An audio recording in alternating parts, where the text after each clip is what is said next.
starting off with a simple sketch of the watermelon on a light brown tinted pastel matte paper. The colors really pop on this background. I'm using my darkest green for the rind of the watermelon.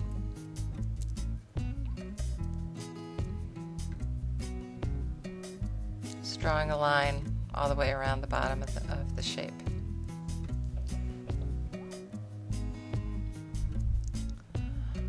Layering that with black for the shadow and bring it about a third of the way down.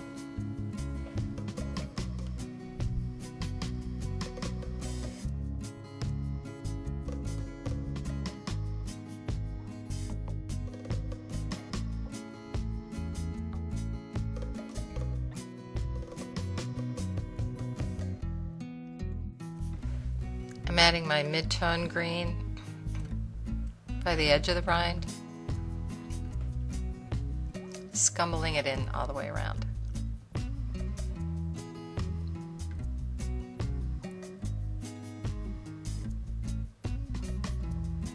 I was doing some research and I found out that watermelon can actually be classified as both a fruit and a vegetable. Something I didn't know.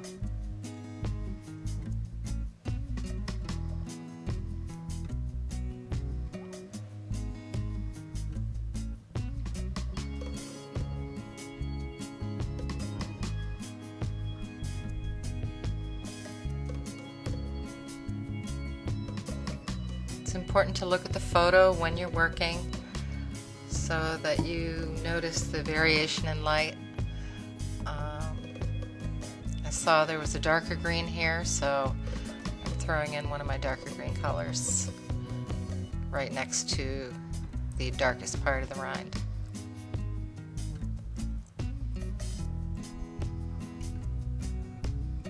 Gives a little more dimension. A little blending with my finger, not much.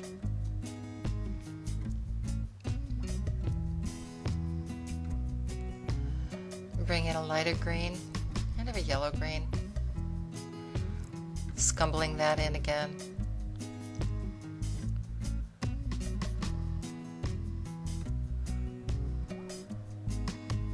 This was a fun piece to work on. It's not very complicated. And the edges don't have to be a certain way. You can play around with it until it works for you.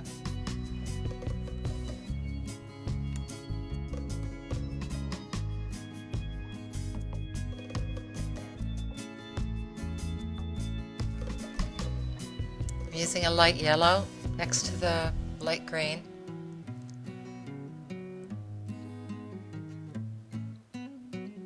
Again, scumbling as I did with the light green. I'm applying quite a bit of pressure here because I don't plan on blending it with my finger.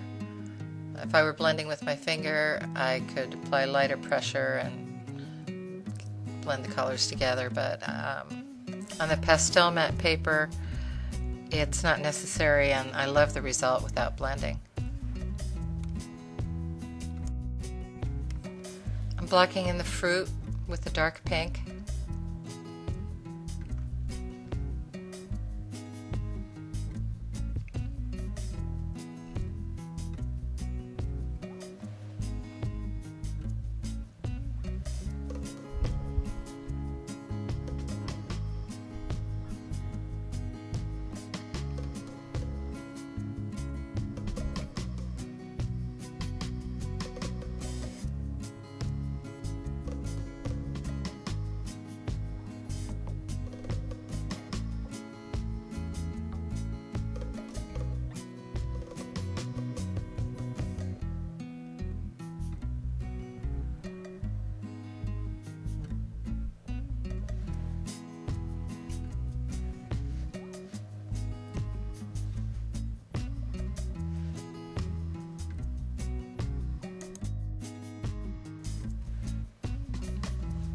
Bringing in a red for the portion that's hidden from the light.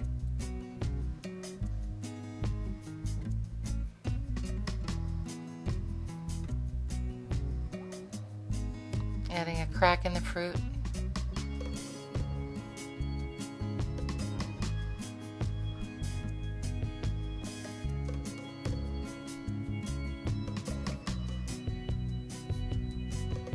Bring in a darker red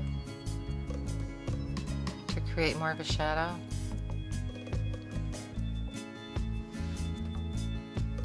And lightly applying a lighter pink over the darker pink. Very light application so that a texture is created.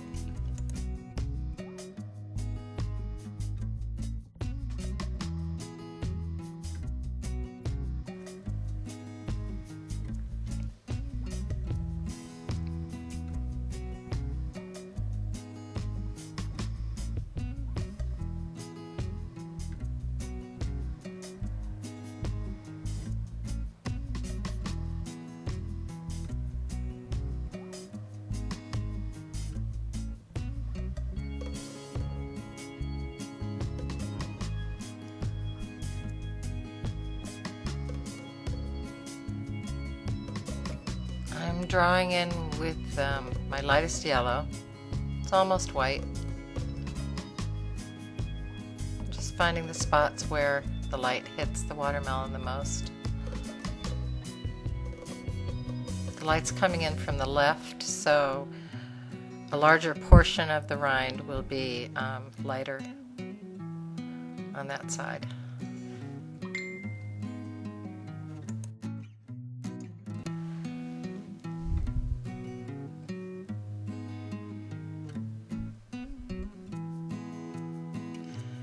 I'm going to work on the foreground a bit.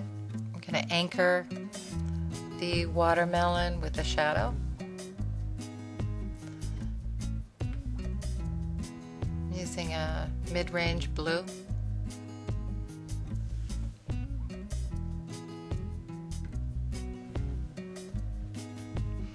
Blending this with my finger.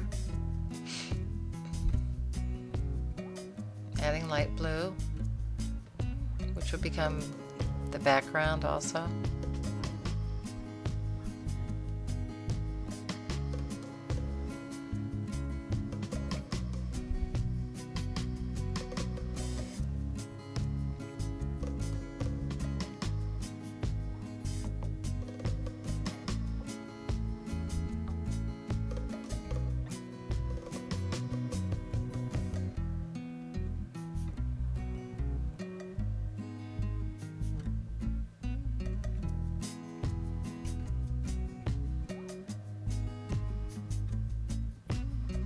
As you can see, there's quite a bit of dust. I'm using one of my soft pastels for this.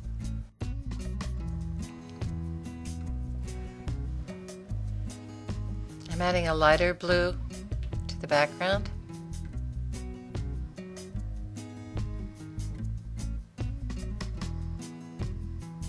You don't need to use a super soft pastel for this like I did. You can use a new pastel or a semi-hard pastel if you have it in these colors, or choose a different background color.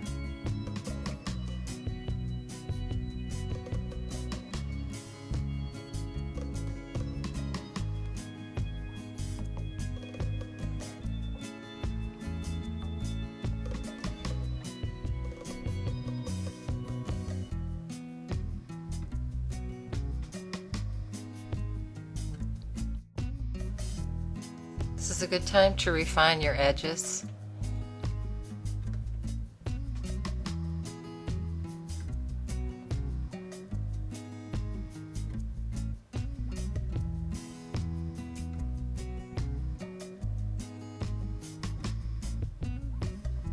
I like to blend the background in so it fills the paper.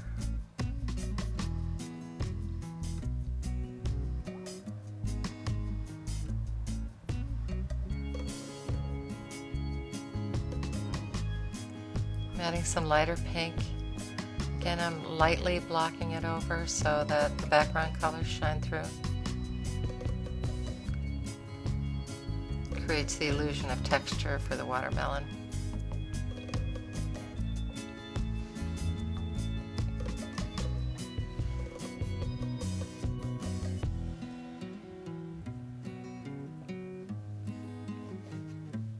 If you compare this to the photo that I supplied, you'll see that I'm leaving out a lot of the detail. There are more splits in the melon, but I'm leaving those out.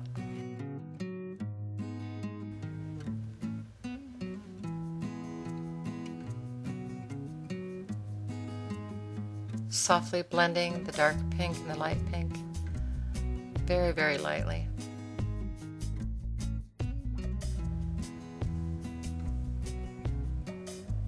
I'm using a lighter pink now, just to bring out more of the detail a little, and more light.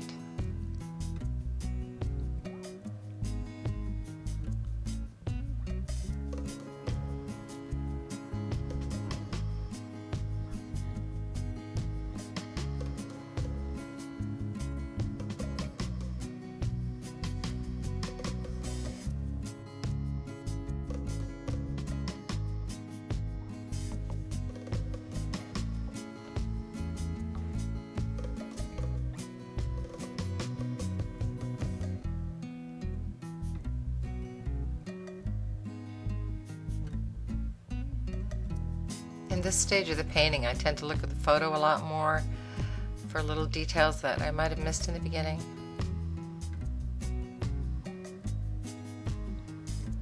And since the balance of light really makes or breaks a painting, it's important to make sure that you have enough values in your painting.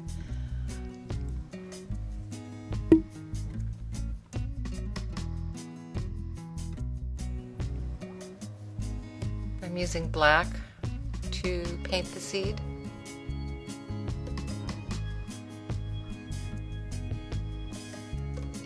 And a very dark gray for a few seeds on the left.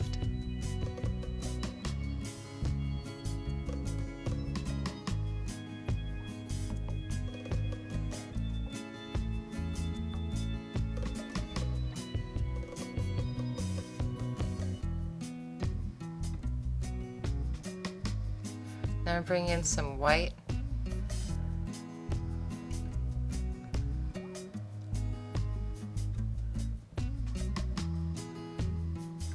Mostly just for highlights.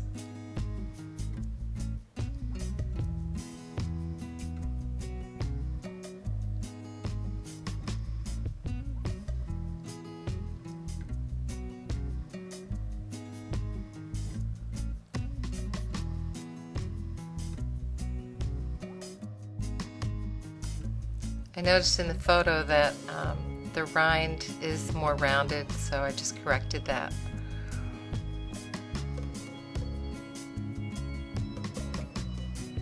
Adding some really light pink in some spots where I see more reflected light.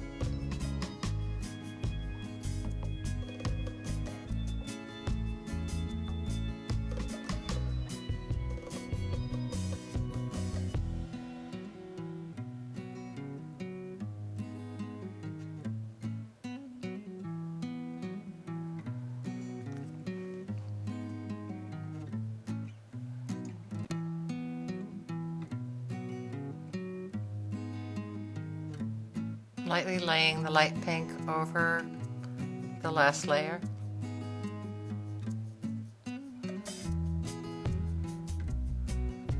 When you apply light pressure, the other colors still shine through.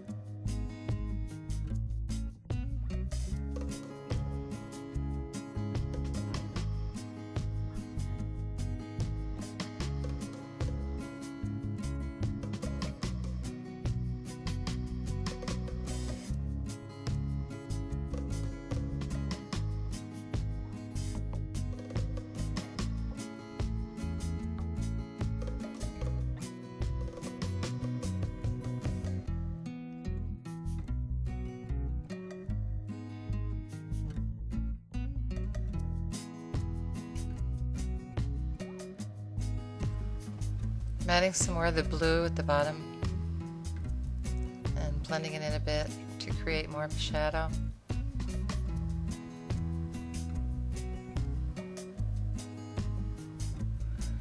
And I decided for a lighter background, so I grabbed a lighter shade of blue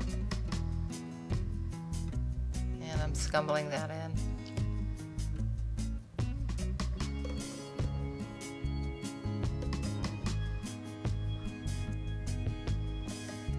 Of course, you could start out with the lightest blue and avoid the layering of the background colors.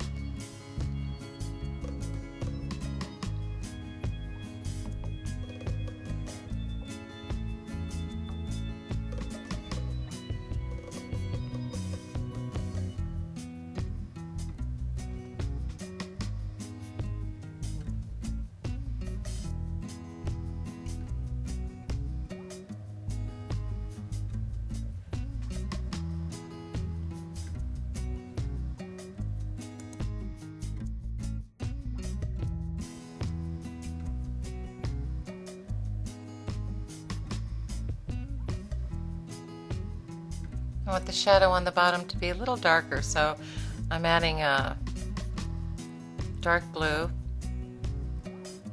blending it in.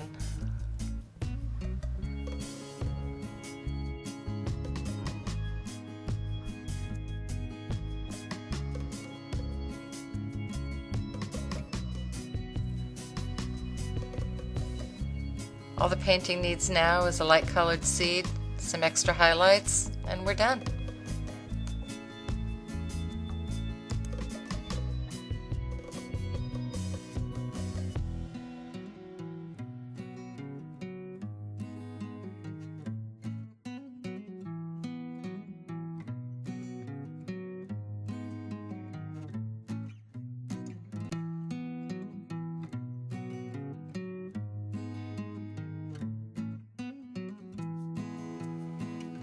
I hope you enjoyed watching this video as much as I enjoyed making it. See you next time.